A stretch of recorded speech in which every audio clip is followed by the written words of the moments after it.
Ladies and gentlemen, your hosts, Michael Wilkes,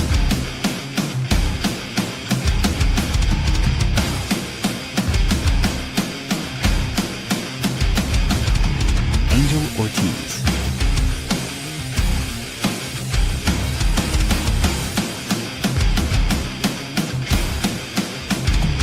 Dr. Chad,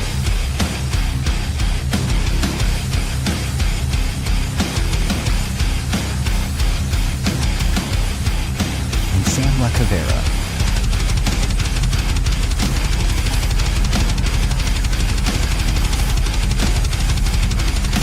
Go check out beardedbrowns.com and be sure to like, follow, and subscribe.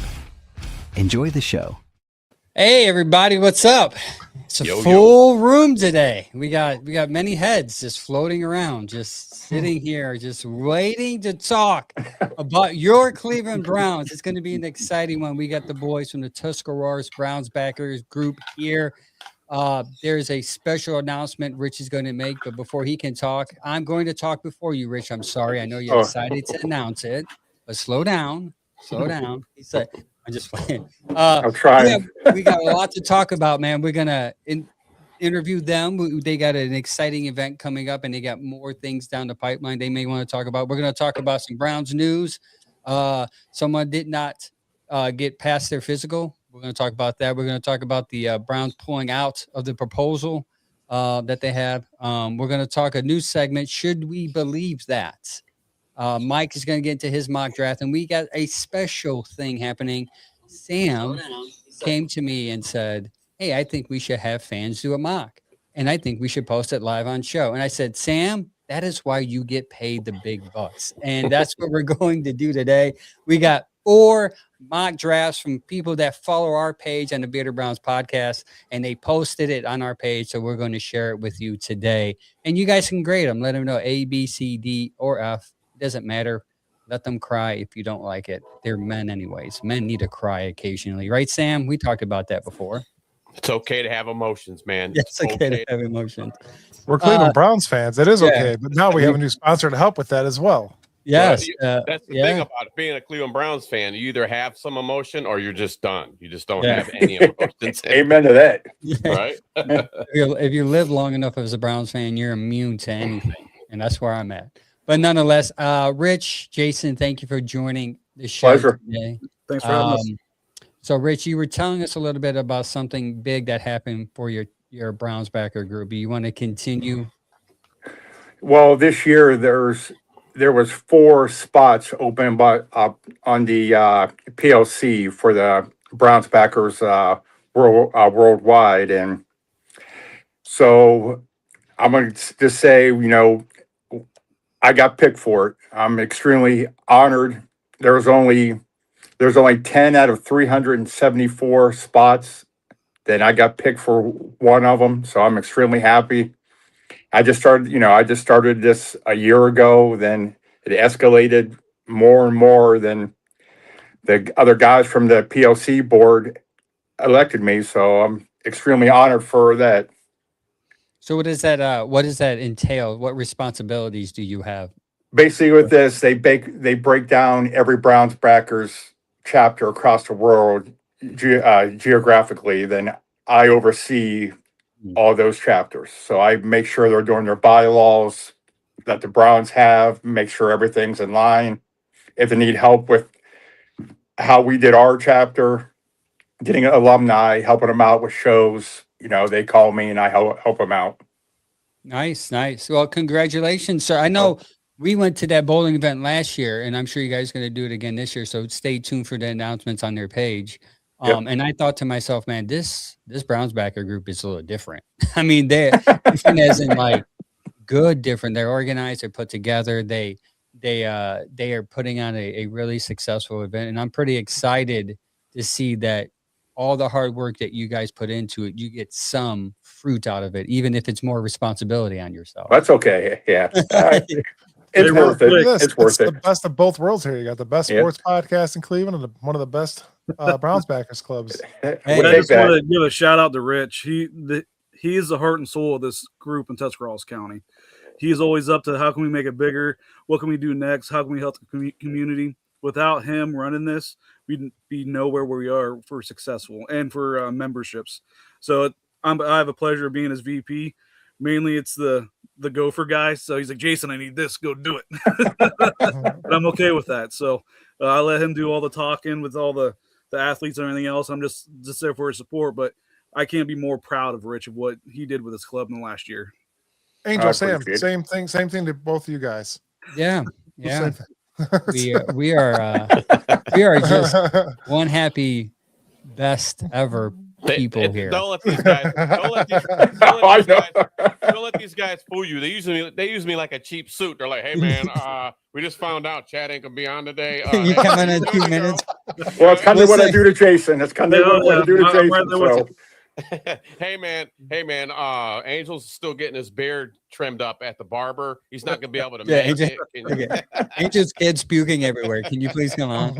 Yeah, it's kind of how I am with Jason. Hey, Jason, there's Eric Metcalf. Go talk to him quick for me, please. Oh, it sounds like somebody else. Hey, they're like, hey man, that's Bernie Kosar. I'm like, I know, I can't believe it. They're like, go talk to him. I'm like, go talk to him, dude. Listen. In my defense, meeting Bernie Kosar, I'm actually looking at the picture right now from the Brook Park event. Guys, I am 6'6" or 6'5", whatever, on a good day. Excuse. You don't stand next to an athlete and be bigger than him and try to interview him. It's just, no, he's supposed to be the big guy. So you send one of the small guys in.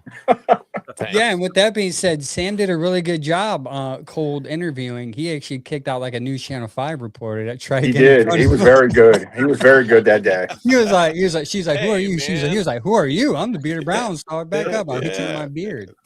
Who are you? Not really, but.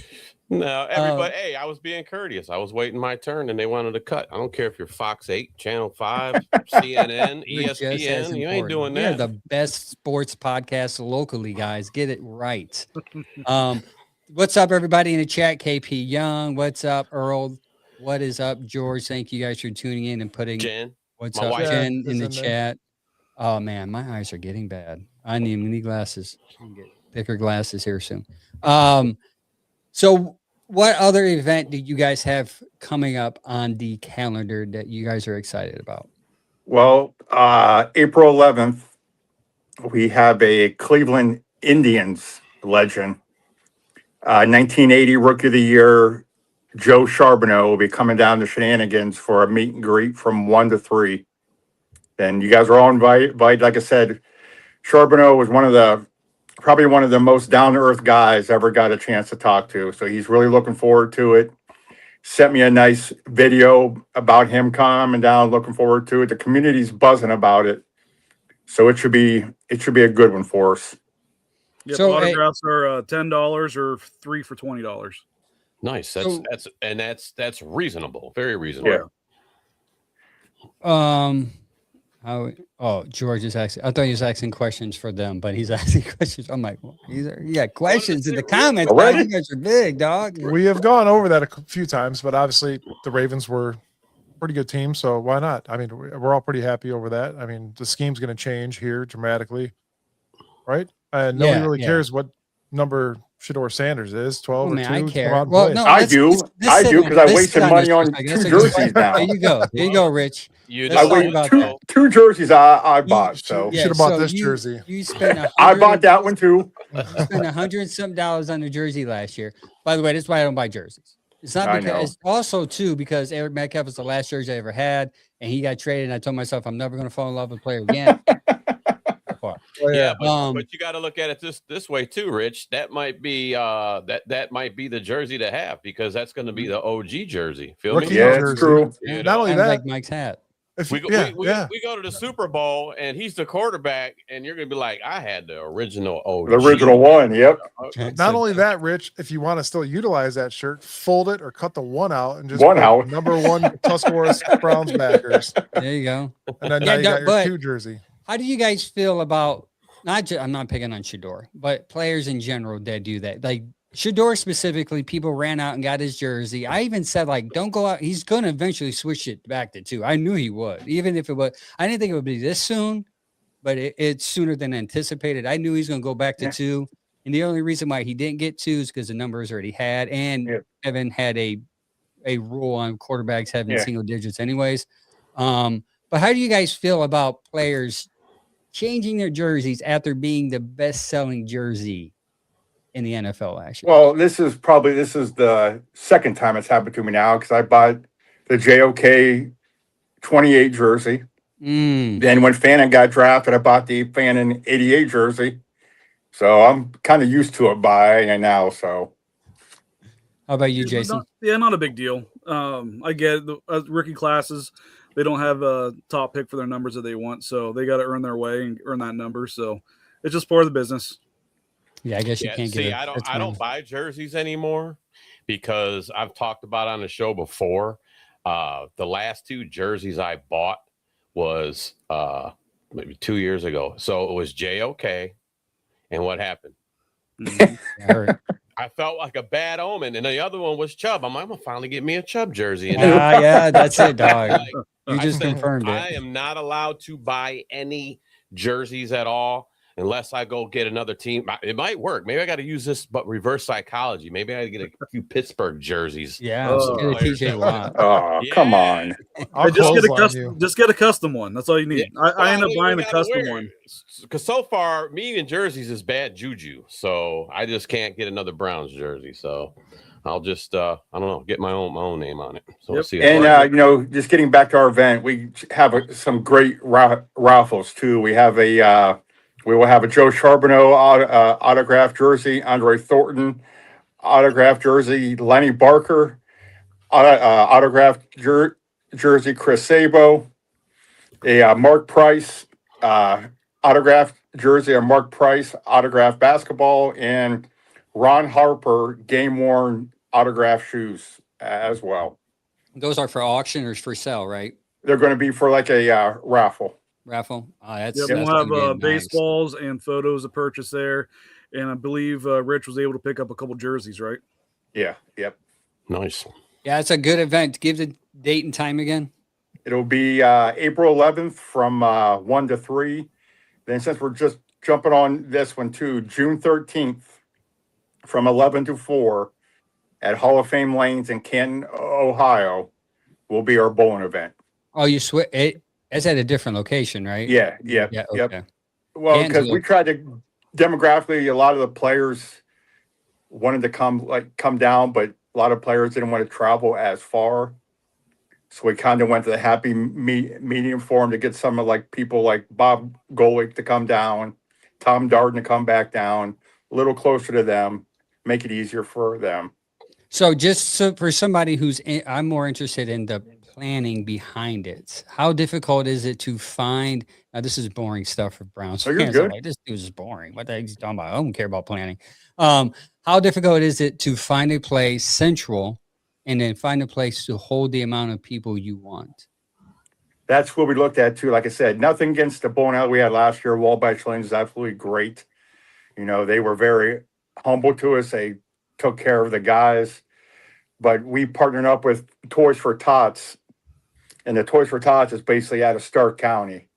So we had to go demographically towards up there more to find a bigger venue and to get better sponsors through Stark County than coming down to Tuscarawas County. All right, man. So yeah, put on those calendars. We're going to most likely we'll be there for the bowling event. We'll go around and bowl and get some content and talk to fans of these players that are coming, and hopefully we could introduce ourselves to people that go there. And hopefully, I don't even remember I had my kids with me. I don't even remember bowling. That's how much fun I had. Because it was because Sam was doing, we gave Sam the opportunity to interview the players. Just throwing stuff on Sam. He had the opportunity to interview the players. And me and Mike, I had my kids, so I was kind of with them. But that was a great, fun event, and I recommend putting it on your calendars now and coming out and meet the players. You get to bid for stuff too, like Brown's helmets, signature stuff too. Oh yeah, we'll have a lot of good. Some of the raffles there are going to be absolutely huge. And we'll post everything on our page as well for you guys. Okay, I appreciate it. Yep. First question though, before we let you guys go. Guys, we're going to get into a little bit of Browns news. First of all, it just broke yesterday that the Seahawks will be featured on this summer's Hard Knocks. You guys are excited for that? Super Bowl. Who cares? Okay. Yeah. I mean, I'm kidding. and then the Patriots next year will be featured on Even it. bigger. Who Yeah, cares? yeah. Okay. If it's not the Browns, I don't care. And next, the Browns news is the AJ my goodness, I can't. Espinosa. Espinosa. It was like, nah, man, your physical failed. They ravened him is the new term, right? Right.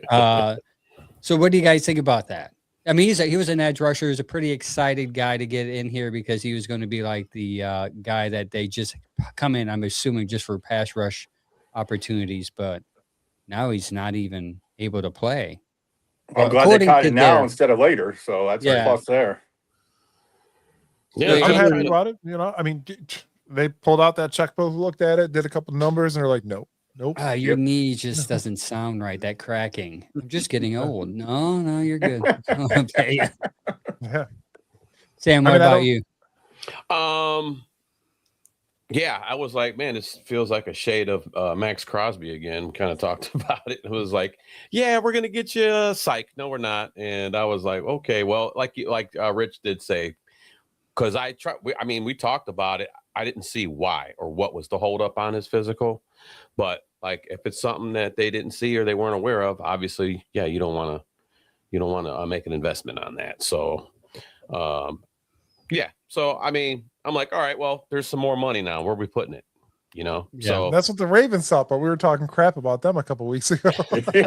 And now here we are in the same exact boat. Like, hey, you know what? Fine, it's all right. But we didn't do it at Shady, though. And we do have a Ravens coach. I wonder if there was some talking among yes, some inside. There is a little, that's starting to connect some dots here. I don't know. Yeah. Jason, you got anything to say to that? I'm just glad they got it now, like what Rich said. I'll go on that with frees up a little bit of money. Look at the free agencies and possibly worst case, we pick up someone in the draft. So it sort of sucked not getting him, but because he was a bigger name, high energy, but at least it was now, not regular season.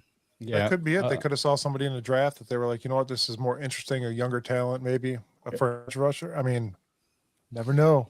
Yeah, KP said he heard that it was a serious injury. That's why Buffalo did not re-sign him. On to the next topic. The Browns pulled out of the proposal to allow pick trades for 5 years out. A lot of talk was that every single person was going to vote no. The Browns caught wind of it, so they hurry up. It was like, nah, we're good. We don't want this vote, but we don't want you guys to vote on this. But I guess getting the ideal out there was good enough for them, right?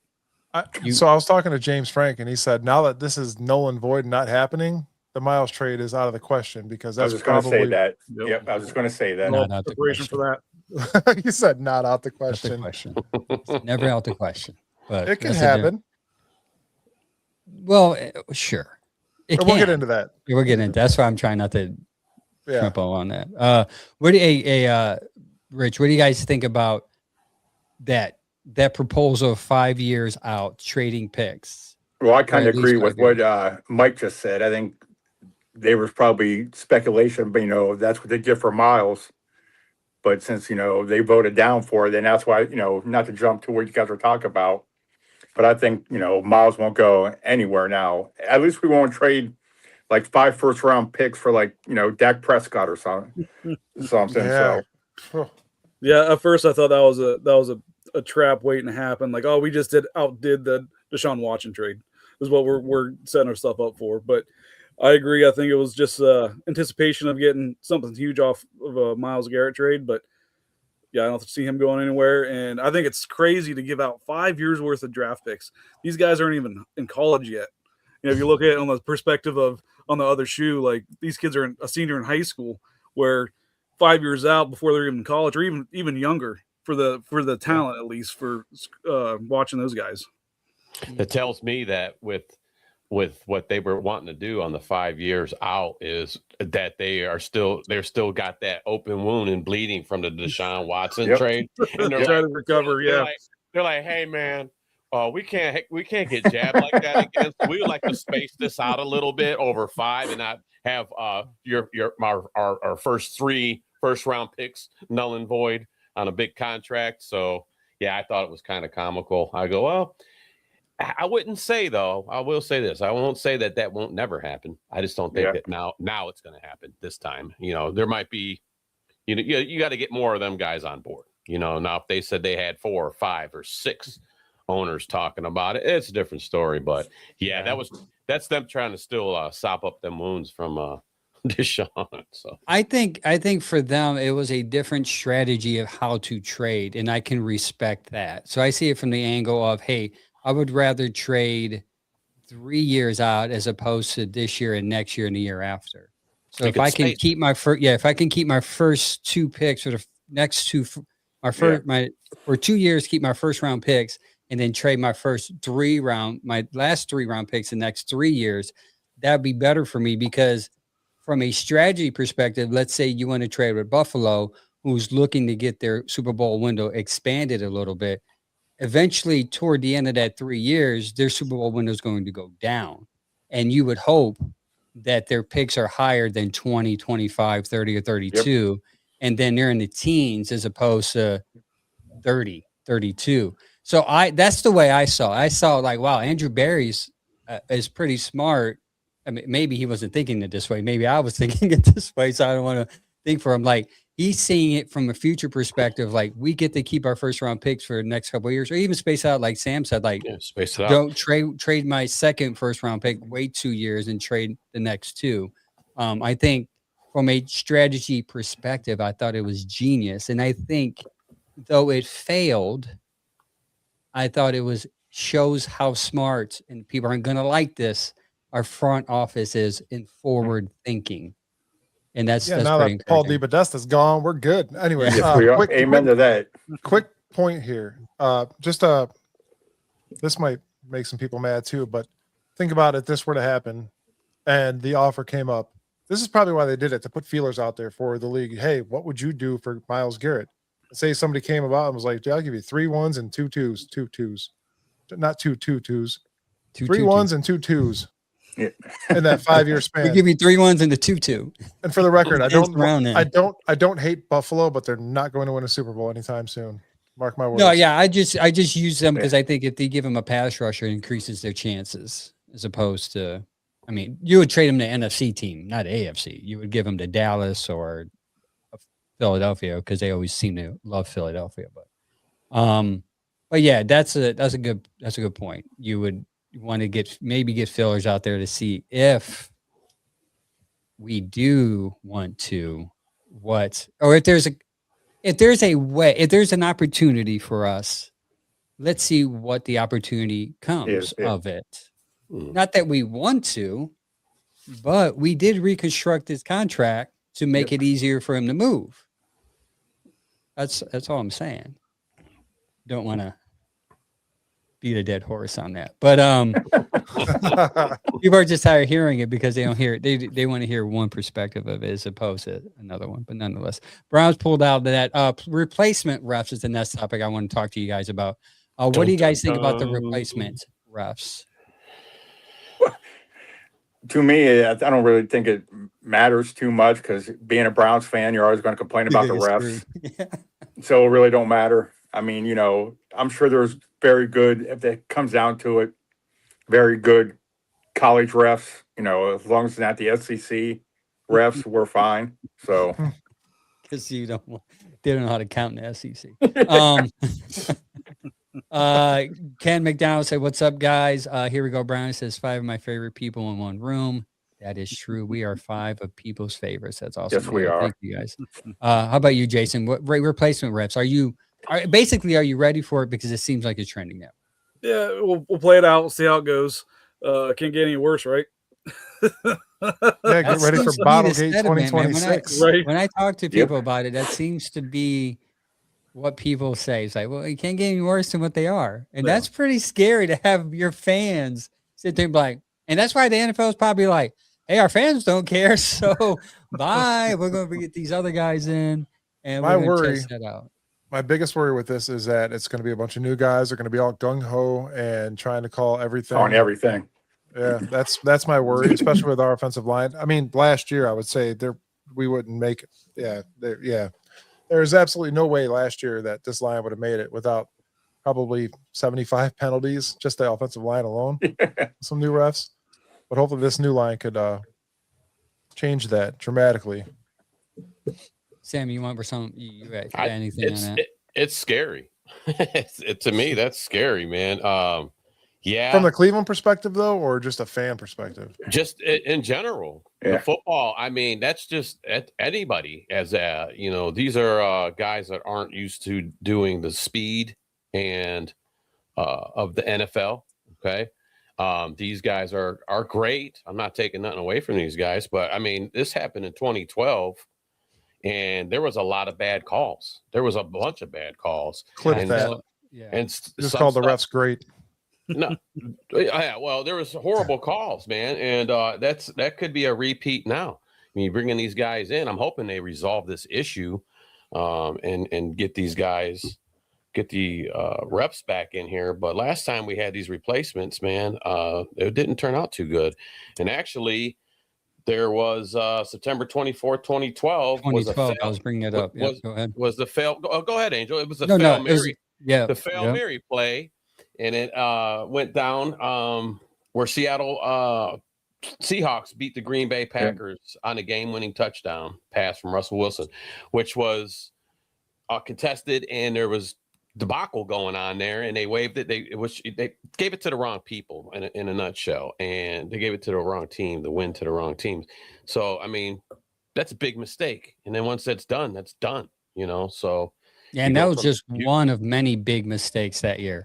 Right. Well, that was the last one, because I think once that happened, they ended up getting things resolved. They did. Hey guys, we need you in here. Come on, our fans about to riot.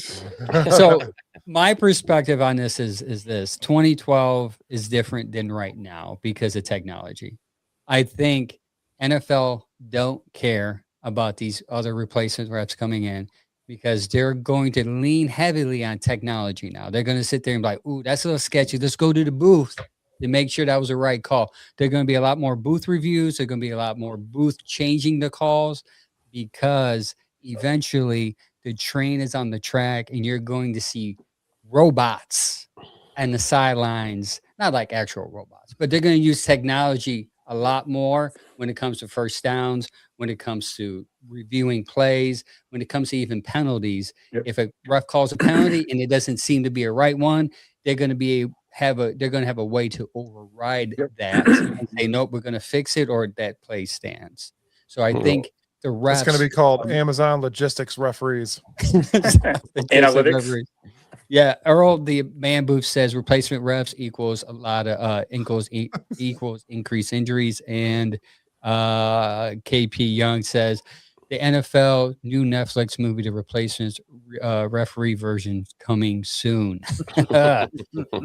Bottlegate 2.0. Man, these people are. Yeah, I'm actually surprised by the. I think Sam's like the only person that kind of was like, I'm a little nervous. Everybody else was like, hey, can't get any worse than what it's been. And I do think it probably can get a little worse, because you're asking people to, Sam, perfect point, speed of the game. College may be a little different. College level to NFL level, and there's a speed change. The rules are different. I'm sure they are aware of the rules. Are they going to catch it every time? When their eyes are always looking for 1 foot in college, are they looking for 2? I don't know. There's a lot of things that can happen. There's a lot of different things, because they're used to doing it that way, and there's those rules. Yep. So I think that there is there's room, more room there for error, because it seems like even with the great refs we got, we still have some bad calls come around, especially for our Browns. So yeah, just don't forget about those great refs we had when the Browns and Kansas City in the playoff game. You had to bring that up. Talking about open wounds. And you just had to bring it up again, man. Jeez. I told everybody before the show not to bring that up. You tell me. Hey, this is real. This is real, dog. I still want to find Swanson. Swanson got one coming. He's got one coming. Didn't we end up picking him up on it? No, he was on our team, wasn't he? Before he was there, I thought we had him on our team. Last question, guys. And we'll let you guys go. Who would you pick at 6-24 on this? First, go ahead. First. There's rules. You guys can't pick the same person, and at the end, I want you guys to fight it out. Oh, Okay. Oh, you guys aren't together right now. yeah, they're gonna be like this. Yeah. Sock'em robots. Okay, celebrity. We'll have celebrity Browns backers and celebrity podcaster events. We'll put some events up. Yeah, I'll take out, I'll take out Dustin. Just put me against Dustin. I'll take out him. Love you, Dustin. Yeah, we were talking about how these guys just throw people into action like me. So I already see it. Hey, Sam, you're up next week. You're fighting Josh from the dogs. You guys are gonna have at it. Oh, that's funny. Sorry, go ahead, fellas. You go ahead, Jason. Pick 6. Pick 6 has to be a wide receiver. If it's going to be Cornell Tate, I'll take that. Obviously, the obvious pick is that one. And then the later pick, I want a lineman. I want a lineman from Miami. I'm going to butcher his name, Francis Maugui, whatever. Margoa? Yes. Maugui. Yes. All right. That one. Those are I don't my even know two if I'm guys. saying it right, but we're going to go with that. I'll, I know I can't said say it it right. confidently, so I wasn't gonna doubt it. Like Go Maui, Good. Wowie, go. So you're addressing two needs receiver, and are you afraid of the right tackle position and his small arms? No. No, okay. No, I'm I'm afraid good with that the right tackle going to left Right. tackle. We did that a couple times. Yeah, It yeah, I know. failed, Yeah, but yeah. That's Took me my a second, biggest I got concern. you. Yeah. How about you, Rich? I'm probably going to take some grief about this one, but if he's available, I'd love to see him at 6 take Sonny Styles at linebacker. That's Sam's guy. And probably later round, either Jordan Tyson or Omar Cooper Jr., and I'll be happy. But Sonny Styles, I think if he's there, he's legit, and I would definitely take him at 6. Definitely take Sonny Styles. Yeah, and what's crazy, I was watching some film today on Sonny, and because Averill Reese is a great linebacker too, man. But He is. Sonny Styles was the guy directing traffic for that Everything. team. Yep. So Then, he was telling I seen a bunch of plays where he had to get Averill Reese in position. He's Yep. like, bro, over there, Exactly. I already see the play happening. They're doing this. Go over there, and I'm cutting back this way. So, I mean, that's just he's got the high IQ, and the kid can play, man. Yeah. He's a And then I'm not just saying that either, because when Jason and I go down to the high state games, we actually tailgate with Sonny's dad. Oh, that's the reason. I believe you. that's So awesome. that's the reason. That's the only reason. Yeah, that's it. No. Yeah, And because Styles Seniors was a linebacker for Ohio State also, right? Yep. Yes, it's just like I said, their lineage is just great, and even Lorenzo Jr. Jr. I mean- is he's a speedster. They had that 4.2 in the combine. Yep. Rich, I gotta ask you, man. So I need to know because I got a little something for you. So Tyson or Omar Cooper, are you thinking more Tyson or Cooper, bro? I like Tyson. I really, watching him at Arizona State, I really do like him. But I'd be happy with Cooper. I seen what he did. How much did you watch? A lot. I watched the Pac-10. I watched it. Well, my question was because I don't know. Do you know a lot? He's got a pretty bad injury history. Yeah. That's what was kind of my turn off from him. With a severe knee injury in 22, 23, he was okay. 24 was the clavicle, the collarbone. And then this hamstring that's kind of held him out of the combine. And it seems like it's lagging on in the pro day and all that. Yeah. So, yeah, that's why I asked you. I was like, oh, man, I know the kid. He's got a lot of potential. His brother plays here for the Cavs. That'd be cool to have one on the Cavs. I mean, that'd be cool for Cleveland. But I'm like, I'm personally staying away from him, man, because I feel like he's damaged goods. I hate to say that, but I got to keep it If it real. wasn't for his injury history, he would be the best receiver in the draft. Yeah. Yep. He's just So- talented that way. I heard who Sam wants at 6. Who are you two looking at 6? I can't say mine. Well, for me, Mike's going to do his later. For me, I want best player available. I did my mock and Avra Reese was there. So I would pick Reese. So for me, it's Reese, Downs, Sonny, Tate. All Buckeyes. Yeah. Well, I mean, Bailey's. I like Bailey too, but if I'm going off what people, I guess Bailey would be above Tate. And basically, Yeah. defense. I would pick defense before I would go for Tate. Yep, But me too. that's unpopular, because you need a receiver, which understandably so. You do need a receiver, but I Yep. think you just can't pass up if Downs is there. I've been talked out of Downs at 6 as a position with him being a safety. But I think one of the edge rushers are going to be there. I would be interested to see if they pull that, or even Sonny Styles. I'm on board with him at 6. I'll be Okay, with perfect. Like it. If Mike, you you'll guys see see my Noah's prayer. Ark fly by me, where you have a flood Yeah, we got warning heavy, and real we're heavy getting some- rains right here right now. We're not too far away. Everything's flashing outside. So if I'm gone, that's probably power out. So Nice. All right, we'll get you guys out. Anything? Give us a little reminder of everything that's going on, and we'll get you guys out of here. You go ahead, Jason. You're my VP. Go ahead and say it. Throw me right in there. Joe Charbonneau, April 11th, 1 to 3 at Shenanigans. Autographs $10 each, 3, 4, 20. And then was it June 11th for June a bowling 13th. event? June 13th. You're fired. You're fired. Go ahead. Go ahead. Whoa, you're out. Browns bowling event up at Hall of Fame Lanes in Canton, partnering up with Toys for Tots. So there'll be more information on that later as it gets closer. Well, we'll be contacting you guys, sharing the information. Looking forward to it. You guys come on down if you're T County on April 11th. If you guys aren't busy, so have some good food, meet some players. So One thing we will do for you guys, we'll try to get contact to you guys for Charbonneau and bring Charbonneau on your show for you. He's a great guy to talk to. Great guy to talk to. You guys would We have have a a ball with Guardian him. show actually Yeah, starting up Guardian show. Thursday. And McDonald's coming to Ken. You going to what? The bowling event or The Shark bowling Night? event. No, Oh. Ken and Matt's going Yeah, to come to Ken's the good. bowling event. Yeah, I like Ken. He's a good dude. Yeah, Ken's a good one- guy. We have a fan question for you. They said for you two, and then we'll let you guys go. Would you trade away pick 6 for more picks? KP Young was asking. Yeah, I'll KP. keep 6. I'll keep Keep 6. 6. yeah, I'll keep 6.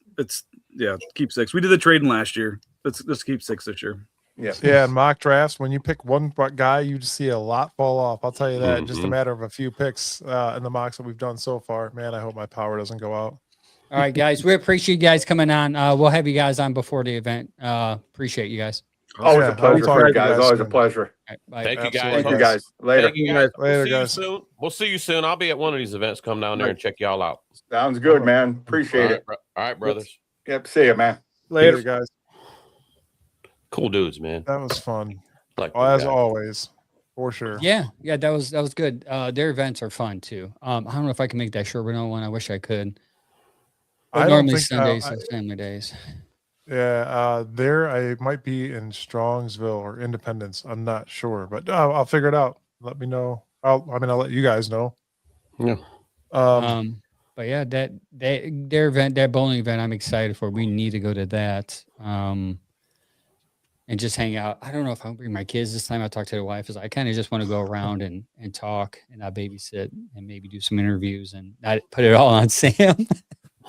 But and just I was get some back there content. behind the camera. That's what I was Yeah. doing. No, that's all good, man. That was a great experience, man. And like I said, man, I got to sit down with some Browns, man, Felix Wright and Travis Tucker and Ralph Holly again. Ralph Holly, yeah. Holly, and it was awesome, man. And man, my nerves were going, boy. I gotta be You did good, straight with y'all.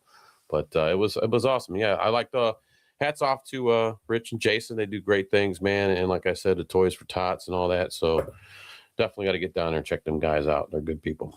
All right, we got some fan mock drafts that we want to pull up for you guys. So stay tuned if you're one of those fans that put it on our wall or send it to our email. Stay tuned. You may be the one of the 4 that we picked this week. We're doing a couple more. They're doing a couple on Saturday, so stay tuned for the Saturday show. I decided that I'll probably. You want to do? We got a couple of questions first. I want to get into. Oh yeah. I mean, after Yeah. the questions, After- we'll get into the fan. Okay. Oh, did you guys hear that? Yeah, I did. I also It's will probably be your stomach. posting some on That our was probably your page. stomach, Mike. Was that your stomach? I am didn't hungry. get to eat yet. Sorry. No, I will be posting some on our page too. So follow the Bearded Browns podcast on Facebook, and you'll probably get to see your mock. I'll tag you in it if you're allowed to tag you on it. Some people disabled that, and we'll get about 10,000 people. We're at 3 away from 10,000 followers I on was just Facebook. looking. So yeah, everybody that's watching right now, hit the follow button on hit the Facebook. follow button on Yeah, Facebook. send it out to your friends right now. Send Ken out some McDonald, you're invites. out there. We need KP 3 Young. more. We just Yes. need 3 more tonight. We'll be at 10,000. Be awesome before we end the show to be at that mark, man. Yeah, 10,000 would be a pretty cool thing. Yeah. So I had this segment I thought of, and I wanted to get you guys' thoughts on this. It's should we believe that, or should we not believe that? It's a It's couple the of Browns. things. You never believe yeah. it. I'm sorry. So Ken says you should. Tate makes us great at 6. I like that. Make the Browns great again. Yes, please. Well, watch out. Oh, watch out. watch out. So the first question I have for you guys, should we believe it or not? Andrew Berry said Miles will be a Brown for life. Should we believe it? Mike? I am going to say yes, especially after that, like we talked about earlier with the 5 years of picks being able to be traded. I think now that has definitely sealed the deal that Miles will be here. His contract is even saying that if he were to ever be traded, it would have to be to a contender. And no, he's here for good. He's here. That's my option. I don't think I don't think he'll be anywhere else. There's simple. Miles is here to stay, right? KP With or said- without a Super Bowl. Yeah, KP said Mary Kay Cabot reports. Do we believe it or not? Do we believe it or not? You guys hate that woman. She's That can funny. go for Sorry. a few people down there. That can go for a few people down there. So How about you, Sam? my heart wants him to stay here. That's my heart as a Browns fan. I want to see him retire here. I want to see him go to the Hall of Fame as a true Brown, never leaving anywhere, and maybe even have a jersey retired. Call me crazy, but that would be great. I mean, we need that here. Have a Hall of Famer as great as he's played. He might go down as the best defensive end in the NFL ever. And we can have that. It's hard to get anything here that's positive with this Browns team because we just want to make wins. But it would be great to have a Hall of Famer, true guy to stay here. But on the other end, it's Browns, man, because you don't never know. When you think they're going to zig, they zag. I mean, every time it's just that's the way it goes. But my heart wants Miles to stay here. I think Miles wants to be part of this.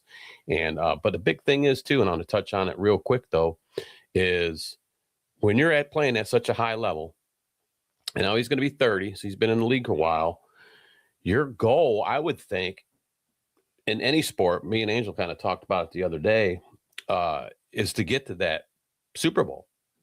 If you're basketball, it's to get that, championship. That's what you want, so your career, if you had an opportunity to, I hate to say it, to go to another team that looks like they're going to go to the Super Bowl and get what you finally want, because somebody else did that, LeBron James. But that's what they do. That's what they do. You know what I'm saying? So, I don't know. I think Miles is more here to stay than doing what a LeBron did, and you can't take nothing away from LeBron. I wasn't out there burning jerseys. One, I didn't have a LeBron jersey. I had no Cavs jersey. I don't buy jerseys. Should have gotten one. Maybe We he don't was torn his ACL. Well, listen, but he came back.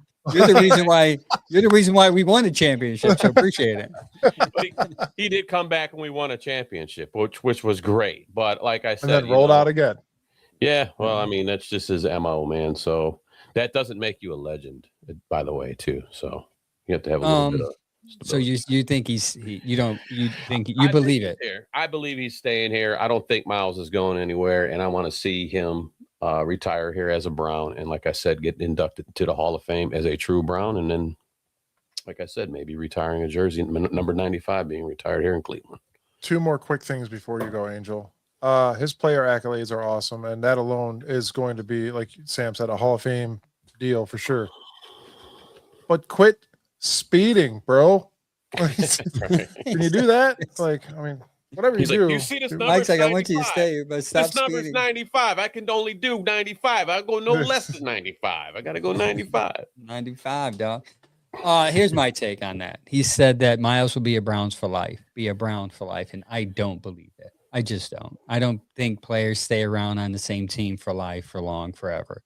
Joe Thomas is the only Brown that's been on his whole career as a Brown, and that's because he actually wanted to. If he wanted to be traded, I think the Browns would have done him a favor and traded him. Rumor would have been to the Denver Broncos during that Super Bowl run. I don't think Miles will be here for the long term of his career. Now, will he be here this year? Maybe. Will he be here next year? I put the odds on that as less than this year. I know the whole contract thing we're going to talk about real quick. He said it does say that he is easier to trade financially than he was when it first started. Doesn't mean he's going to be traded. I understand that. But they gave them an out just in case they want an out. So, Mike, you brought it up. If somebody offers them 3 1s, do you think they're going to pass that up? I'm going to say no, because eventually Myles Garrett is going to get old, and eventually you're going to have to move on from Myles to get some picks. Myles also may not want to be here after this year if you don't fix your quarterback situation. Myles is not going to want to come here next year if you draft a quarterback at 5 and say, by the way, we're going to trust this rookie to win some games, Myles. And Myles, to me, said it himself. I don't want just to go to the Hall of Fame. I want to win rings. And if there's no sign of that winning here, somehow, some way, I don't know. I'm not a capologist, nor I'm not an owner or a GM. Myles will find his way out to a contender, and the Browns will probably get 2 first-round picks. Hopefully 3. But I mean, that is a haul. That is a haul, man. You know, I just I don't want to talk about it. Yeah, let's move on. No. Earl says trading Myles is career suicide for Barry. I don't think so, because if Myles is unhappy here, that's career suicide for a GM. Because he's unhappy. He's not going to want to play. Well, the thing too is if my thing is if it's up to Myles, I would say. Yeah, that's what I mean. If he doesn't want to be here no more, you don't want that here. You don't want that in the locker room. You just don't. You don't want to keep trugging a guy through that doesn't want to be here. It'll be a weight that holds you down. It's not good in the locker room. I can see that. I don't think Myles is going to be that kind of guy. That's where I'm at with last year he just did a tour asking to be traded, and you don't think he's going to be that guy? I'm going to move my talents to the Dallas Cowboys. Yeah, he's going to be that guy. What did I say? Money talks. Show the man the money. He wanted paid. You show him the money, he stayed. Evans just left Tampa Bay. Show him the money. This conversation makes me want to go take a nice cold shower in this stupid storm we got going on right now and just take it. Just take a shower. But either way, it's going to be interesting. I don't think he's going anywhere this year. I'll be very shocked. I know there's a lot of people are interested in draft night. And by the way, draft night, we will be at PJ McIntyre's from 7 to 11. Please drop on by. There's going to be drinks. It's free to come in. We're going to be there. We're going to be hosting it. We're going to have fun. We're going to have people in the crowd getting content, interviewing people. We're going to have some people on stage going over draft results, draft topics. It's going to be fun. So please come out on draft night, April 24th. Next question. Jimmy Haslam believes it's possible for Deshaun Watson to go from a swing and a miss to a home run if he starts this year. Shut up, idiot. Should we believe that? No, you can't. You cannot completely burn your quarterback on national TV and then take that back. You can't. I don't care what you said. Yes, we all agree to put the best man forward, but you do not do that. The money's paid. It's there. You can't take that back, but you also can't take back what you said to him and all the fan base grew on. We hung on to that. Like, hey, all right, man, we're all with you, but now that there's a chance, I just think of Jim Carrey, just like, so you're telling me there's a chance? You're telling me there's not. I mean, there is. Man, it's just, I hate this franchise. Actually, I love him. I hate him. I hate him. I love him. Why do we even put ourselves through this, right? Yeah. Sam? I don't know. I don't even know. I don't even care. I don't know, man. I plead the fifth. I'm pleading the fifth. First time the fifth has ever been taken on a show. Yeah. Pleading the fifth. KP says Watson starting is just hyping up the competition, nothing more than smokescreen to get Sanders. If Sanders needs this to get motivated, then we have a problem. It doesn't I sound agree. like he needs to get motivated. I think Sanders is motivated anyways, but It doesn't sound like Shador needs any motivation because he's the only quarterback down there right now putting the work in at the facility, from what I hear. well, I mean, Dylan is in Hawaii. Are you going to leave Hawaii, man? No, I'm not saying what Okay, I'm saying is that's making okay. sure. You don't have to be anywhere. This is your off season. This is your time off. This should just show you how hungry Shador Sanders is, because he's at the facility. He could be out in Hawaii. He could be out in Jamaica. He could be anywhere in the world, but he's down there wanting to put work in. He's been out here doing drills. He's been working with Jerry Jeudy. He's putting work in. I haven't Jerry heard about Jeudy this. needs some work too, so I'm glad. They're fixing that. But what I'm not hearing, I ain't hearing about Deshaun Watson being down in the facility. I'm not hearing He just about. Munkin said that he did show up. Okay, well, that's Watson good. did. Because you know why? Because Shador's been doing it, and he was probably like, you know what, And- I better get down there, man. I better Ken get is- down there. Ken McDonald's in my mind. I was about to say exactly what he just posted. I'm glad he's working out. I'm glad he's there throwing the ball. But what I'm hoping that he's doing is watching more tape than lifting 205 pounds on the bench, because he can get stronger, he can get faster, and that's great. But if he does not know what's going on in the field, that's not going to mean anything. So what's going to help Shador is tape watching, knowing reads, understanding defenses, and understandably so. If Munkin sees him there, actually, they probably can't talk because I think it's illegal right now in the NFL to talk to coaches and stuff. But Yeah, they're not. it's allowed good to do see that. Yeah, They're not allowed to do that right now. But I see what you're saying, man. It's not just. Damn, I had that thought and I lost it. It's not just physical, going down there and being physical about it. It's about your attributes. It's about building your football IQ. And if he's doing that and he's working on his football IQ, that's another great thing. Let's go. I want to say I believe this, and I'm not just saying it because I'm going to go against what you guys say and play devil's advocate, but because I'm going to spin it in this way. I think it would be better for Shador to slowly, gradually come in this season as opposed to throwing him out in a new system, because we often forget that Todd Monken is going to present a new system, and Deshaun Watson has been in many systems, especially with Kevin here. So I think he has a more of an aptitude to catch on to that system and learn it and know it ahead of Shador. And I don't think that's a diss to Shador. I think that would be, in my mind, okay to have Deshaun start the season and then slowly bring in Shador, because that tells me that they're going to develop him. And especially if they can get, I just saw somebody say, I think Earl said in the chat earlier that he thinks the Browns can get 9 wins. If you get 9 wins, you're out of the quarterback situation in the draft. You just are. So that means you have to go all in with Shador. So develop him correctly. So if Watson is starting, I don't look at it as a dig to Shador. It might be, hey, they see something good in him and they're slowly going to do it right finally here in Cleveland.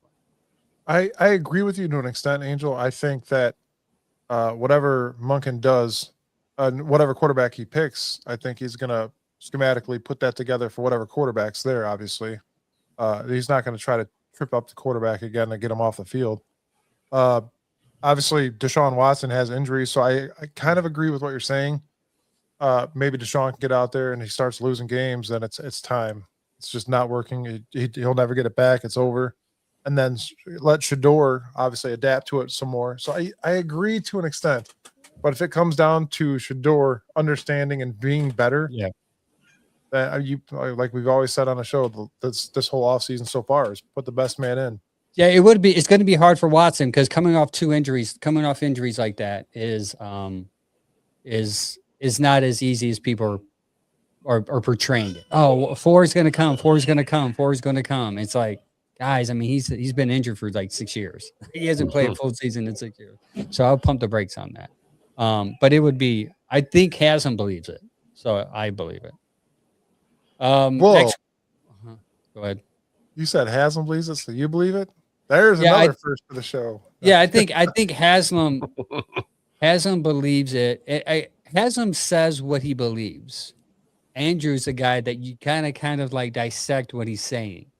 So I think Haslam's surprised where Watson is, and I think because of Watson's ability to get healthy and where he's at health wise, is encouraged Haslam to be positive. Last year he was negative because he saw where Watson was, but this year he's like, hey, sure. I mean, he's running around. We'll see how he is. And by the way, Andrew Barry said it's up to one person who starts, and that's Todd Monken. So if Todd Monken comes in and sees Watson's playing better, we can't say anything else other than Watson's better right now than Shedeur. Because I don't think Monken has any agenda like we had last year with, well, Kevin doesn't like Shedeur. We can't use that excuse anymore. We can't, because Monken's coming in here. He said it's a clean slate for both quarterbacks. Whoever's better is going to play. So we can't use the excuse Shedeur's better than anyone. You guys are racist or you don't like him. Because Monken's going to want to come in and win. He's going to put the best quarterback out there. I have one more question for you guys before we move along here. If Todd Monken comes in and does not have a good year with either quarterback, do you think this franchise will get rid of him year one? No, you can't. Yeah, you can't. I agree. Yeah, you can't. You can't give him two quarterbacks that were developmental and one developmental and one that is putting together with stitches basically, and say, prove yourself. If that's the case, let him bring the quarterback he wants next year if it's this bad, and be like, pick your guy and develop him. And Lamar Jackson, 3 number ones. Bring it in. 3 number ones. And Myles Garrett. No, just oh man. No, that would be ripped off. Now Myles wouldn't want to leave if we have Myles would be holding on Berea's door. It's like, well, no, we actually got a quarterback and you're getting rid of me. Yeah, they're not going to get rid of Monken if we don't go out there and ball all the way out. I mean, because you got to look at what he's coming into. We still have a quarterback carousel. We do. Our offense was garbage. We know that. Our offensive line needed help. So I don't think you can just go out there and just bring a guy like that in here and then go, you know what? You didn't turn this train wreck and keep the train on the track, man. You're out of here in your first year. I don't see that. So that's just my opinion. Oh, you guys see that? Quick clips comment. He went to go type in number 12, but he spaced number and 2 and just put a 2 in there. 2 in there, yeah. He actually said, Quick Clip says people don't want Sanders to start. That's not true. We want Sanders to start. We want Watson. We want a quarterback that can come in and give us 11, 12 wins and take us to the Super Bowl. It could be Michael Wilkes going out there. We want wins. You don't want that. Going out there. We want wins, man. I guess we can't speak for everybody, but this podcast, we want whoever. Right. We want, we'll push our quarterback way. train. We'll push our way our disdain for Watson for a little bit if it means winning. Earl says that I think Watson talk is nothing more than smoke and mirrors, trying to bait some ignorant GM into chasing after him. Hopefully it works. Last question, guys. Mel Kiper is doubling down on his opinion on Shedeur Sanders by saying that he is better than Ty Simpson. Should we believe that? Yes, I'm going to say, because now Deshaun Watson has a year under his belt. I'm sorry, not Deshaun Watson. Wow, Sanders has a year under his belt. I'm trying to multitask here. Has a year under his belt already. That's already a gain over any college quarterback coming out. In my opinion, you know the speed now. Well, hopefully you know the speed now. Hopefully you could retape a little bit better. Hopefully you could adapt to defenses coming at you. So, yeah, I think there's an advantage for Shedeur Sanders as of right now. Let's see what a sophomore year could bring, and look forward to that. If you can get Ty Simpson in the 3rd round, maybe. I don't think he's gonna last there, but I get your point. I don't either. But bring him here as a developmental player and let him sit. See what happens. That could, if this year falls apart and Shedeur Sanders and Deshaun Watson are gone, you have something to fall back on, because every year is the quarterback draft. Every single year. I don't care what anybody says. It's always a quarterback draft. And then when the draft, probably 4 or 5 months, this isn't the year. This isn't the year. But it was 4 months ago, but now it's not. All right, let's move along. I agree. Get over it. So Sam? I don't know. I can't say it either way, man, because I don't think that I haven't seen enough of Shador to say yes, he's better than Ty, and I haven't really watched much of Ty to say yeah. So I'm not gonna sway either way. I would have to go really break down some Ty Simpson footage because I haven't done that. And Shador did show promise last year, but that was in 7 games, and he did get a few wins. So I don't know. I can't say that. Mel can say it. He's the ESPN. He's smarter than me. So Is he? Yeah. Is he? I mean, he's got his last couple quarterbacks he thought was going to be good. It was not according well. to some of the comments that I read. I'm just No. So well, because he's advocating for their guy. If he was saying opposite, they would be saying what we're saying, and they'll show the last couple of guys that Mel said that will perform well did not perform well. Well, I will say that I wouldn't be surprised if there is a quarterback drafted because, like Mike said too, let's say Shador goes out there and he wins the quarterback competition, wins some games this year. Say we do win 9 games, and we're going, you know what? We finally found our guy. I know how great that would be. That'd be great. So, but you got to have a fallback guy because I mentioned a couple guys. I think in my one mock, I Drew Aller, I picked, and people are like, "Wow, quarterback! Why?" I said because if Shador is going to be great, he's going to need a backup. You know what I'm saying? So, I mean, I can see that happening, and you need young guys here. So, yeah. That is a great point. Not to beat a dead horse. I agree with you guys. Ty Simpson. I'm interested in Ty. We talked about him on my show. What me and Sam did. Ty had a good first year, and people are going to compare him to Shador's year. And SEC's to me is a lot better than the Big 12, but we're not going to dive too deep into that. But if you could put up Ty Simpson's numbers in the SEC, then there's something there. But I agree. Even Andrew Berry said that they're interested in getting another young quarterback in here, whether that's draft or whether that's an undrafted free agent. Something is going to happen here because they do need a 4th arm. They always have 4 quarterbacks, and they carry 3 every year. So that's something to think about. Now, what you guys came for? We're going to go with the fan mocks or your mock, Mike? Let's do the fan ones first. All right, fan mock draft segment, guys. We had 4 fans. We actually had a lot of fans, but the 4 that we picked right off the bat. First one, James Frank. James Frank is, I feel like, the OG fan, and I would be remiss not to put his mock first because he's like our first follower, I felt like, on Facebook that had been commenting every episode. So James Frank mock goes first. Number 6. It looks like you guys picked up for like the next 3 years. Yeah, he has a lot. He does have a lot of picks, doesn't he? I feel like there's no way we keep all these picks. I look at this, I'm like, yeah, he's going to be trading some of this. Yeah, we'll go up to 70 on each one of these. Yeah, now on. Coming in now, we'll do like the first 4. I forgot to tell you guys, you shouldn't have went 7. Maybe we should do 4. We'll do that next time. He went Jeremiah Love at number 6 would be very fine for me because I think he's a great offensive weapon. Blake Miller, Strongsville, Ohio native. He actually probably lived right down the street from me at some point. That's a good pickup. I like him. Denzel Boston Foster, 39. Interesting. Okay. Was R Mike? Oh, no, I seen R. I'm like, is that a position? But that's his name. R. Mason Thomas, edge, Oklahoma. He's a reg. Yeah, R. Like, what? Is he a returner? Is a returner, Mason? We added something new this year. I forgot he added R to his He's the edge returner. He's got that. Edge returner. Then he went 107. He went, see, some of these people are. That's why we're only going to 70. Yeah. We're going to do 70. So rest of those picks, I do like Kevin Coleman at 146. And I do like the tight end from Michigan. Good one.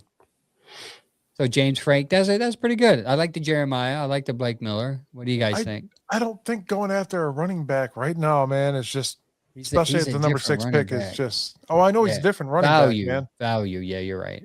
Yeah, you're right. Yes. I'm not going to complain about that. Next, we're going to go with Well, gonna hang on one second. Uh-oh. I'm very proud of James Frank here, by the way, because James has been a Mackay Lemon, Oh, and he passed on him. and he passed on him, and he got my boy Denzel Boston in there. So, all right, James, I see you, man. I see you out there. But like I said, I don't know, man. It's kind of tough for me taking the top running back in the draft right now for this draft when we have other holes we need to fix as far as O-line and wide receivers. But nice job, James. I like it. Yeah, I like that. Next, we're going to go Raw Doggers Sportscast. Their podcast. Carnell Tate, typical one. Caden Proctor, he's big, man. I don't know. Alabama lineman. Mike, his favorite player ever came from Alabama, and he's a lineman. Jed Wills at 24. Speaking, I'm going to tell you guys a quick story. So James Frank sent me a bunch of sports cards this week, right? There's probably, I don't know, 40 cards, like some awesome stuff in there. Guess who he put up top? He did Jed Wills, right? Guess who was number 2? Johnny Manziel. No, Deshaun Watson. Yeah, he like it in. put the worst up top. And then you got to the hard cases. I know exactly what he did, man. He did it on purpose. But Steve, thank you. Steve on X said Boston at 39 would be great. I agree. Boston at 39 for Raw Dogger Sportcast. And then Max Clare, tight end, Ohio State, who I think personally, if they get him, would be an amazing compliment to Hero Fanning Jr. Not because he's an Ohio State guy, but he does block a little bit and he can catch. He's a dual threat. And he actually got the same cornerback that James Frank got at 107. Are you guys? Oh, he got Micaiah Fields, and the reason why Micaiah Fields has fallen, Malachi Fields has fallen, is because his 40 time was horrible. But everyone has that I've seen scout him say his tape and his route running is impeccable. Lorenzo Styles at 248. This is this is the brother. Oh yeah, but yeah, safety. Drew Eller. Real quick, I'm gonna say something about Carnell Tate, guys, and I'm not bashing the kid at all. I think he's a great athlete, and I think he would be a good asset here. But at the same time, you have to think we don't have a number 1 receiver, so obviously him coming in, he would be probably right there as a number 1, a solid number 2.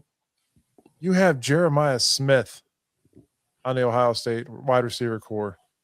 That's going to be a disruption in any backfield. So if we don't have another disruption for Carnell Tate to shine like he did at Ohio State, I don't think it's going to be as great as we think. You do. You have Hero Fanning. Well, yeah, but he's not going to be bombing the ball 40 yards out. Sam? You got Isaiah Bond. He could be a deep threat also. They can work him in there. I think Tate can be a number 1. Man, Mike, I'm with you, man. I like me some Jamari Thrash, man. I just want to see. He just hasn't played on the field, man. He just hasn't showed the team enough. That was Stefanski's fault again. Yeah, it could be. I just think if we address this line in free agency, okay, these guys, not all of them are top grade guys, but I don't care. I think we are fixed. I think the line's going to be better than it was. Okay, I will say that. Plus, we have the draft to go to. I think a lot of the receivers that we do keep that we already had, and whoever's at quarterback, okay, with the better line, you can get a run game started, get your pass game started. I think a lot of these other guys like Isaiah Bond, if Larvadan's still here, Jerry Jeudy, if he gets his hands back. I think these guys. He's never had his hands. That's hang on. He did 1 year. I think these guys will. They'll shine more this year. It has to happen. You fix the line. You get the quarterback out there that you want, put our best man forward, whoever that may be. And I think these other guys will actually get more targets than they had and will be on the same page, man. So I think I think they get Tate. If they get Tate at 6, it will be somebody later, like in the 4th round. And hopefully it's Fields. If Fields can fall in the 5th round and you get him, that would be a blessing in disguise for the Browns. Because I think his 40 times, I think he ran like a 4.6, and that's a no-no for a receiver. But even Lance was on our podcast, and he's a big guy for on Fields, and it's interesting to see if he falls. Next up is Matt Dragal coming up, and he has a pretty decent one. I thought this is probably as close as I would be like, hey, it's pretty nice one. You went with Cardinal Tate at 6, Lumu at 24, which seems to be the trend right now. Boston keeps on falling to 39. That is interesting for me because I thought he would be going a little higher. But if you could get Boston and Cardinal Tate, my issue is, can you line them both up? I feel like they're too similar in size, and they both may need to be an X. Austin and Tate. Yeah. I know Yeah. Tate's a little smaller, but I think they're going to both need to be outside. And can you get away with that? That would be my concern. But I still like it. I'm not going to complain if it happens. And he went with the inside offensive lineman from Georgia Tech, Kid Routledge. Haven't much heard of him, but inside offensive lineman, I feel like we have enough of those. We might need a guard tackle, but those are his Rutledge out of picks. Georgia Tech. Yeah, I like Oscar Delp. He would be a nice tight end. He works with Monken too, and he can catch and block really good. McAllister, receiver, 206. He got 3 receivers in this draft. You know what I'm noticing? You know what I'm noticing is I haven't seen Freeling. It looks like he's kind of out of the picture because I'm like with Caleb Lemieux and Proctor. We see that the fans know that we need a true left tackle. Okay, yeah. So that's great. I mean, everybody's on board with that because and it's and Freeling's great. His stock went up, but I think he's going to need some work. But we do need a true left tackle here. So that's a big thing for me on as far as line goes. Me and Earl Booth are on the same page. I really love Omar Cooper. He said if a receiver is drafted, I think Omar Cooper is the fit to be the most productive receiver of all the wide receivers coming out. And I totally agree. I'll be okay with Tate. I won't complain, but I think you could get Cooper Jr. somewhere, and I think you would be. Man, it would be great to get him and Carnell Tate together. I don't know if you can, but that would be perfect for me. In a perfect world, yes. That would be amazing. But yeah, that's his job. What do you guys think of that? I like the fact that we're getting a wide receiver. Obviously, a talented one as well. And I love Ohio State, so wrong. He's got 3 of them. He drafted 3. Caleb Lomu, I am okay with. We obviously need a tackle for sure. So yes, I'm okay with this. Next up is our another favorite commenter, KP Young, dropped his in. KP, he's in the comments. You can talk us through this as we go to pick 70, KP, if you want. He went with Carnell at 6, Terrell, cornerback Clemson. Interesting.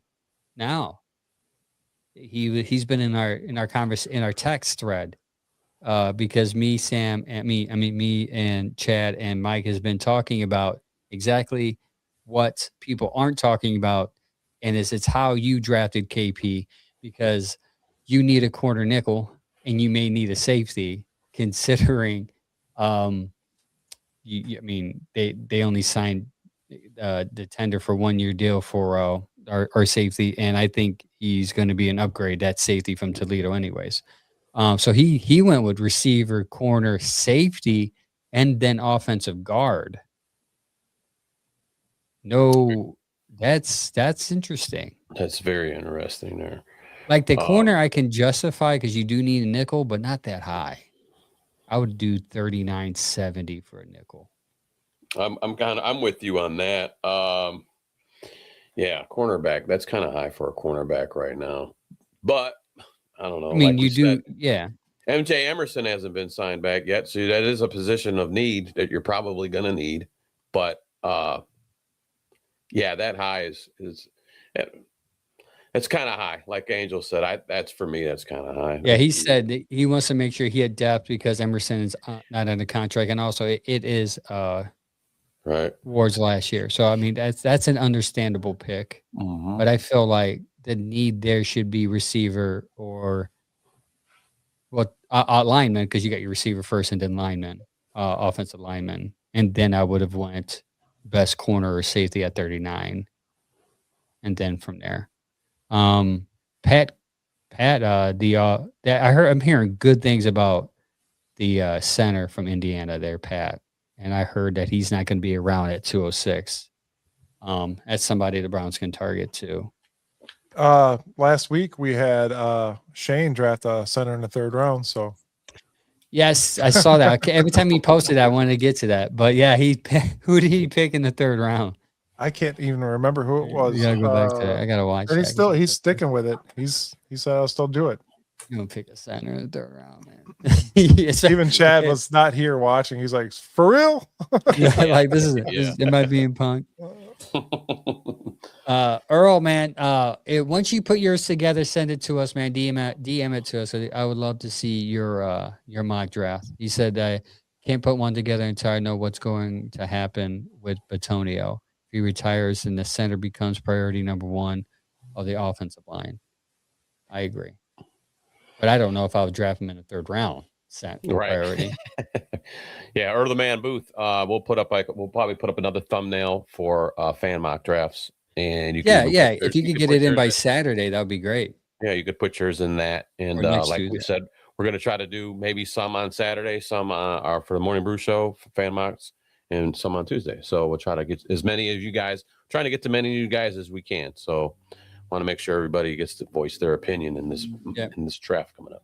Good idea, Sam. I think fan interaction is really cool, especially now when you need, a segment like that. It's awesome. Yeah, especially as a Browns fan, it helps us mentally.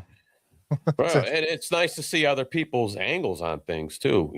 I just think it's important, and I love these guys. I see people that are on here often, and I like it, and we're talking, and it's pretty cool, man. So we're Browns fans. We want Browns victories. We want to be here for everything, and we got the draft coming up. That's the next big topic. So let's all get our input in there. Yeah, Earl, you can either DM us on Facebook or send it to beardedbrownspodcast@gmail.com. But yeah, next up we're gonna have Mike do his. You can do 4, right? Yeah, we have time to do 4 round mock.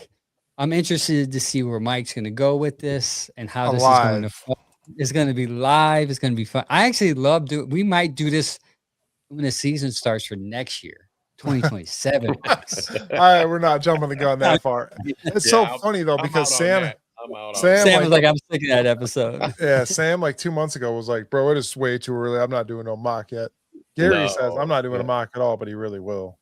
We ain't even had a Super Bowl yet. College champions wasn't even done yet. I'm like, man, one of these dudes could get hurt and not even be in the draft. They're like, yeah, man, I'm getting this guy. And this guy. You're about 3 weeks from the draft, man. It's time to get those mocks up, dog. All right, we're about to get into the draft here. 4-round mock. Mike is no trades. Mike is Andrew Barry, and me and Sam are just gonna be in the room, talk it out with him, and see what he's thinking. I have no idea what I'm thinking. Let's go. So the Raiders will, as always. There went Marvell Reese right off the bat. Gone. That makes sense. Caleb Downs, gone. Reject trades. Jeremiah Love, Sonny Styles. Caleb Downs is still there. Sonny Styles. See, in this scenario, like you've seen a couple of mocks where you're going to see either Reese or Sonny Styles still there at 6. So you're wondering yourself. Look at these. Oh no, wait. It's still Caleb Downs is still there. Oh, he's gone. I'm gonna go with Omar Cooper Jr. At 6. Boom. At 6. You're gonna go with Omar at 6. I'm gonna tell you why. Because you and I had a talk yesterday. And you have completely turned the table on the. I'm turning Mike's mind like I changed his mind about Kenny Pickett. Well, hang on. Let me ask, because it's really hard. It's really hard for me to see on the board here. Sam, you ain't the only one. I got a TV next to me. That's what helps. Well, hang on. I want to see. Is the take go yet? No, he's on the board. He's still there. So is Lemon. Okay. So is Tyson. So is Boston. So Cooper's still there. All right, Mike. We got Sam's like, go ahead, you're mine, bro. You guys, I'm Andrew Barry. You guys are the Haslems. Sam, you'll be D Haslam. Angel, you could be Jimmy. You know what? He's fired. That's it. Jimmy, I'm not doing this no more. There will be no more briskets being cooked in the house. I can't deal with this year. He is out of here. Hilarious. So what you're saying, Barry, is that you want to draft the 5th best available receiver, and you want to pass on what people would consider the number one receiver, Cardinal Tate. And can you tell me why? Yes, I can tell you why. And this is from notes that you sent me, actually. Number one in class, 19% of catches have scored a touchdown. Number two in class of 5 best run blocking grade in class, number 5 best run blocking grade in class, 7.2 yards after the catch per reception. Number 8 in class, 22 career touchdowns, and only 5 drops over 171 career targets. Why not? Yeah, I get that. I do. Forced a missed tackle on 39% of receptions. Carnell Tate to me is, I mean, I love Omar Cooper Jr., but I feel Carnell Tate is a little better than Omar Cooper Jr. I know I can't lie. I do think, and the big broad strokes, I feel they're the same. But I think Carnell Tate, and I know you're probably down on him because of Jeremiah Smith, but Jeremiah Smith was out a couple of games also, and Carnell Tate still put up big numbers. Carnell Tate put up big numbers with Njigba was there last year. He still put up good numbers when other receivers were around him. So I'm not worried about him coming here and not being a number one. I'm worried about Omar Cooper Jr. being, my only worry about Cooper Jr. is, what did Indiana make Omar Cooper Jr. who he is? And is he a system receiver over just being a legitimate number one? So I would have concerns picking him at 6 for that reason. You could say the same thing about Carnell Tate, though. I feel Carnell Tate's ceiling's a lot higher. I mean, I think Carnell Tate's who he is. You watch the tape, he's getting open. I've seen him cut routes. Now it's your draft, it's your pick. If you get this wrong, I'll fire you, but because I have to deal with Dee. She's not gonna make briskets anymore. You're done. It's out. You're out of here. You're out of here, buddy. That's it. Yeah, you guys really think I'm crazy. We're going Carnell Tate. Boom. No, I mean, yeah, okay. Yeah, that was a stir of the pot. That was just a stir of the pot. No, but it's a good argument though, because I do think on the surface level, they're kind of Sonny Styles end up going at 7. I think Sonny would have went over Carnell Tate realistically. I think if he's there. Freeling went to the Eagles, and here we go. All right, best offensive practice. Reject that. Yeah, you're fired, man. You are fired. All right. So you got there. So you got the tackles. You have Caden. You have Blake Miller. You have Max. Big old Caden Proctor. Caden Proctor. Yeah, he's big, man. He's a big dude. But you need a big guy at your line. Protect your blind side. Just put up a big wall. There is, man. My wife's That's even tough. laughing at me. Obviously, we need offensive line help, and I don't think any of these guys are going to be here. I mean, they've already. Just out of curiosity, what receiver is still there? Yeah, so not there. We're going to try. And see, dude, this is where things get weird. You know what? Yeah, he went 17. Lumu. We could. Austin and Cooper is still there. That's crazy. We can make it. We need targets as well, but we also need a line. See, what's crazy is if you do draft a receiver there, you have 3 tackles that are good, but they're probably taken off by the time you get to 39. Yeah, I know. That's my biggest concern. Yeah. But James said, "Don't pick Jed Will 2.0." Oh, Omar Cooper Jr. This time he's still there, guys. He is. Now he's the number 2 one. That's the way 39th pick. Yeah, that would be a dream scenario for me. But most Browns fans probably would disagree. But him and Tate together would be amazing. Yeah, that's on you. And then Denzel Boston too, though. Like this one's hard, and I would hate to be Andrew Berry. I'd probably just jump out the nearest window at this point. But Omar Cooper, pick is in. Oh man, is it yep. in? All right, pick is in. I didn't even give you guys a chance to talk me out of that one. No, I'm behind, guys. It's in. Let's see what happens with the tackles now. See how that works. Blake Miller's gone. That's who I would have picked.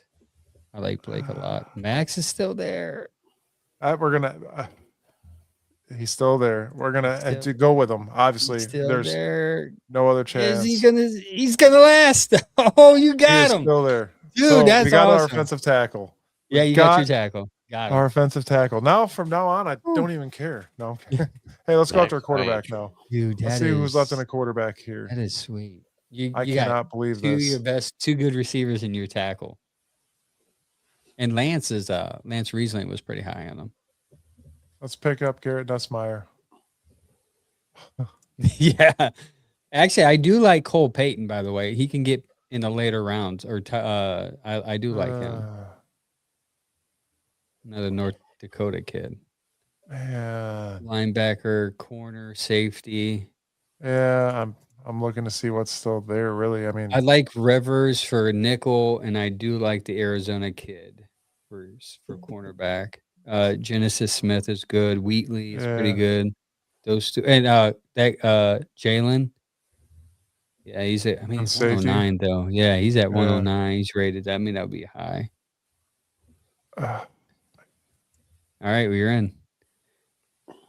So you're either going to get safety. I feel like here is where you would get a safety corner. You would get defense here, obviously. Yeah, I'm definitely looking for a defensive piece that could. I mean, some of these names I really don't even know, and I would probably go with Genesis Smith out of Arizona. Yeah, I do like Genesis, or I do like Rivers from Duke. Jalen As far as Kilgore. corner. Oh man. Yeah, those are two positions of need. KP says the way these simulations go, it's tough to get areas of need sometimes. Reasons got to go. Best player available. Yeah, sometimes that's why you do go best player available.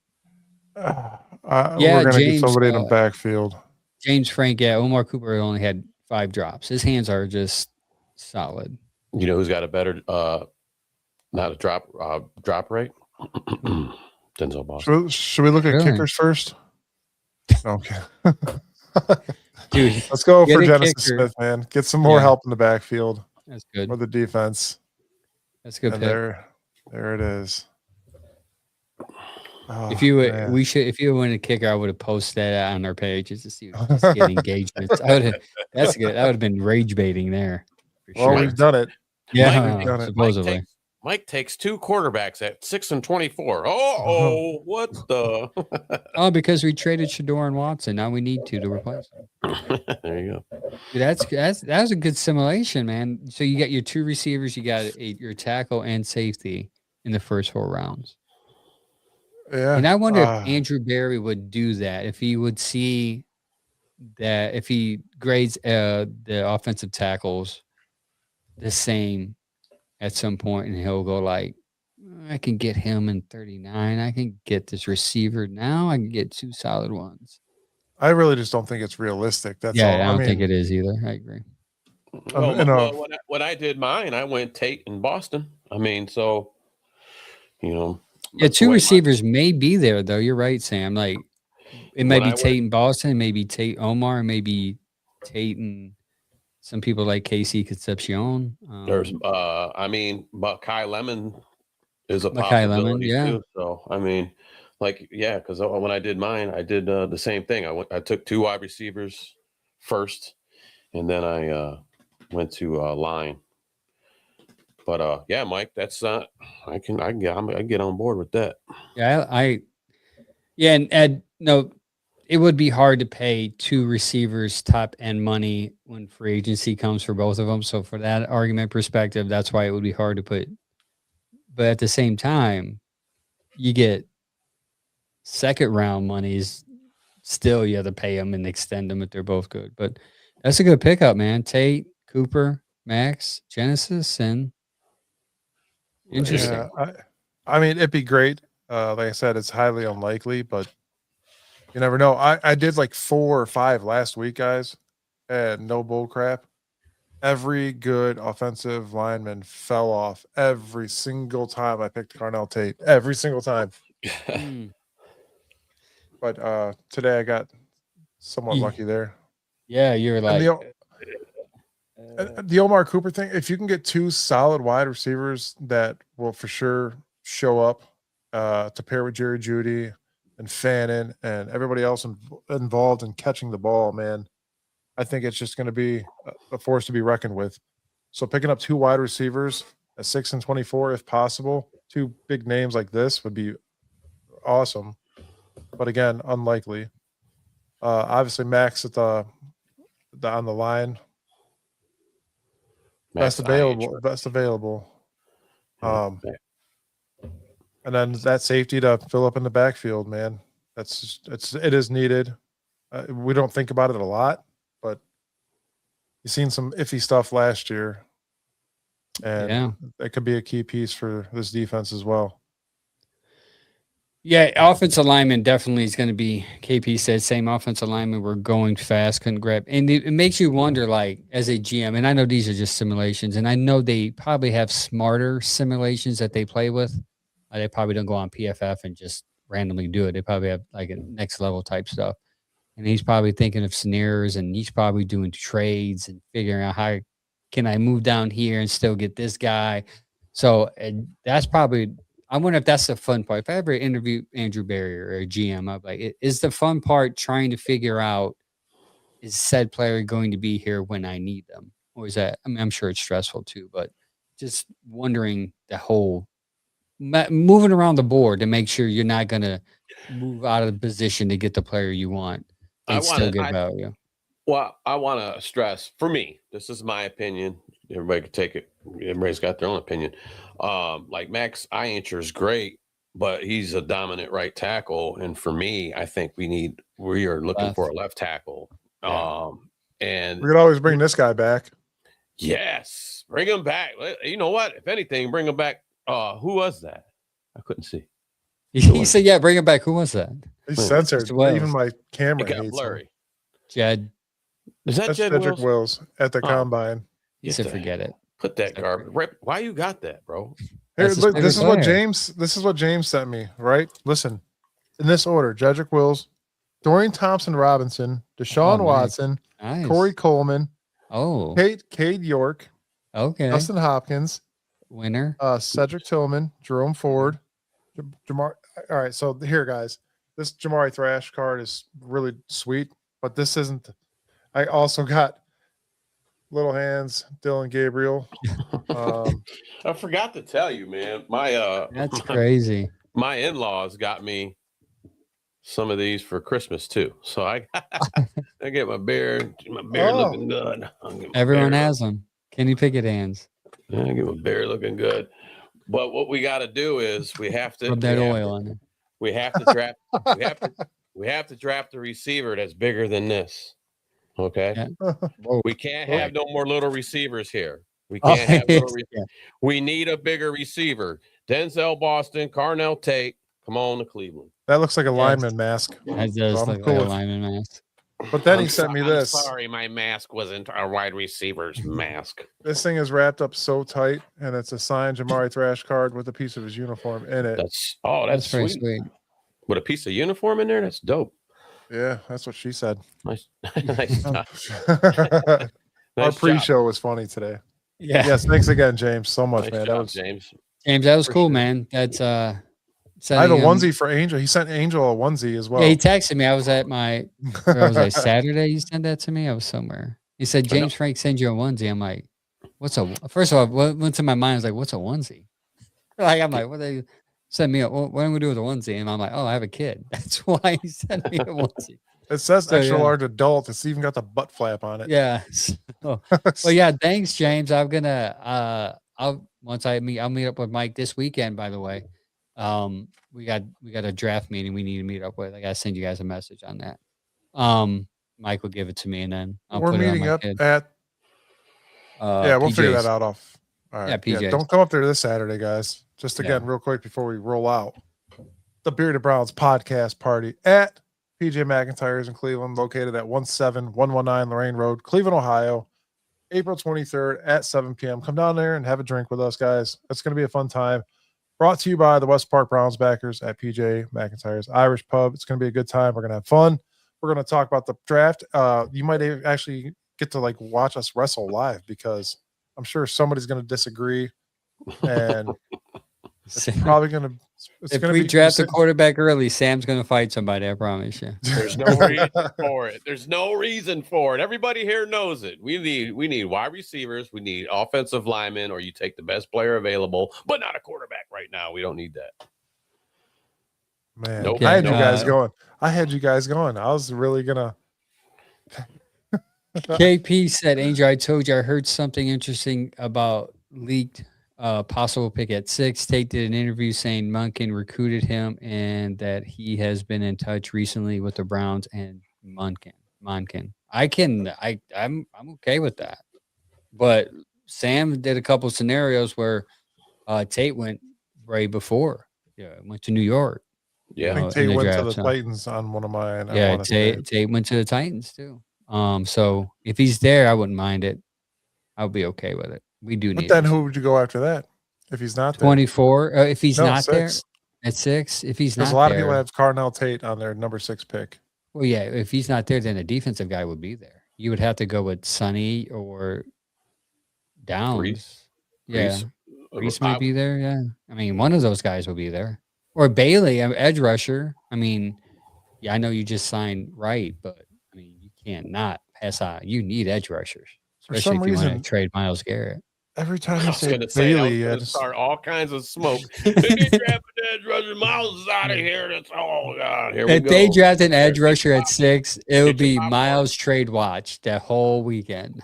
Get your popcorn ready. It won't happen though. I agree. Downs, Reese, or Lemon. Yeah, at 6. I agree. In Yes. that order.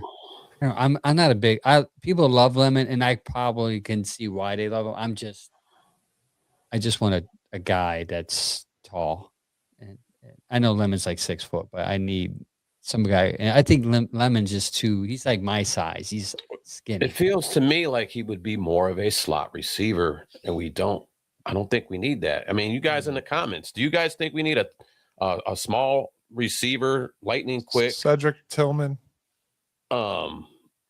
I just don't think I just don't think we need that, guys. I think we need. We talk about all the time. It's AFC North. We need a big receiver. We haven't had a good stud big receiver in a while. That's why you look James for a Frank Boston or said he's taking Lemon over Tate. James said. No longer a friend of show. You're out of here. No, That's his guy. That's his guy. yeah. Boom. All right. Mic Well, drop. we'll find out. Tune in Saturday, 10 a.m. The guys will probably go over some more mock drafts that you followers sent us. I don't like calling you guys fans. I like calling you followers. Seems, fans, I guess. We'll Fans see are just- all of you Saturday. Yeah. So come on. We will do Lemon's 100% a no for us, Raw Dog Sportscast. So we just went over your mock. We hope he saw it. If not, hit the replay. We'll get credit for it. Either way. We enjoyed your mock. Thanks Click, for your click, mock. click. We played it. I Saturday, did one. 10 a.m. Browns Morning Brew. They're going to go over some mocks from the fans. I don't know if they're going to do a mock draft because it seems like they're against it right now. No, I'm going to try to get Logan or Garrett to do one, and I will mention mine that we did mine on Tuesday. And then I'll try to get Logan or Gary to do one. If not, see. Sam will be like, I guess I'll do another one. I guess Yeah, I'll Sam do has no problem doing one now. Yeah, he's like, I want to do them all. it. Right. Hey, man, another thing too, man. Because I know how big PFF is, man. You sent something. PFF got bought out or something like that, right? I mean, why you got to bring that up, man? I'm about I to mean, cry. That's did fine. Yeah, PFF. I said BFF. PFF got bought out by another company. A lot of layoffs happening over there. It's actually kind of sad to see.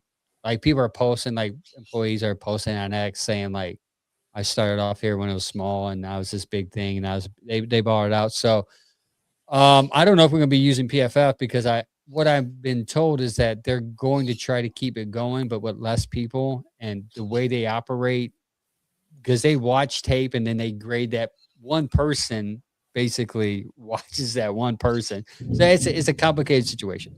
But PFF is up in the air right now. It's a unfortunate situation for those that have been employed with that company. But they got bought out by another media company. I can't remember. I wanted to say something too, man. I brought this up, I think last show on Tuesday or the last time we were on Saturday's show, but Tom Buck has indicated he wants to utilize a fullback, gentlemen. He wants to bring. He mentioned that today. Yeah. Yeah, they want to bring that Mauler style, old school smash mouth run game back here, and you need that with a fullback, man. So that's something to keep an eye on.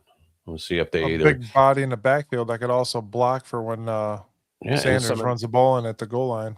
And some of them guys also, I mean, you pick the right fullback. He's a utility piece too, because some of those guys got real good hands. So something to keep an eye on, whether they draft one or they might maybe. And there's fullbacks out there, so if they're going to implement some free of that, agents, So James says, "Imagine getting paid to watch football." No, dude, no. You got to watch. They're tape, but it's not watching football. It's like breaking down. Like, did they get this block? Did they not? Did they tackle? Who gets credit for this tackle? And they grade it. The grading on that is so complicated. But Chad all day would be like, "Oh yeah." Chad could explain that a little more. And it's just unfortunate because I've always wanted to get. Chad brought it to us and kind of explained it to us. And now it's kind of like, crap. It was a tool that we use. Now I got to kind of get away from it. Find logic, I guess. I'll start using logic. Logic. But go figure. No Wildcat at the goal line. No James. But thanks, guys, for tuning in tonight. We'll be live Saturday. Stay tuned. A couple weeks. Big announcement here. You're going to do Best of Cleveland Scene Magazine. In a couple weeks here. Look out for the link. First round, you have to type in our name, send it out once a week, once a day. We're going to bug you for it for about a month straight, and then we'll leave you alone. No, it's a month straight, and then we get put. Well, if we do exceed the next round, that we go into the next round, and then our name will actually be there. So you can just click it, and then bam. But you guys voted us in, and then we won last year, surprisingly. So there's a lot of pressure on us. We want to go back to back. So if you guys can help us out, that'd be great. We can run it back, run it back, run it back, run it back. I'm so glad you play guitar. Yeah. So look out for that link, guys. Right now.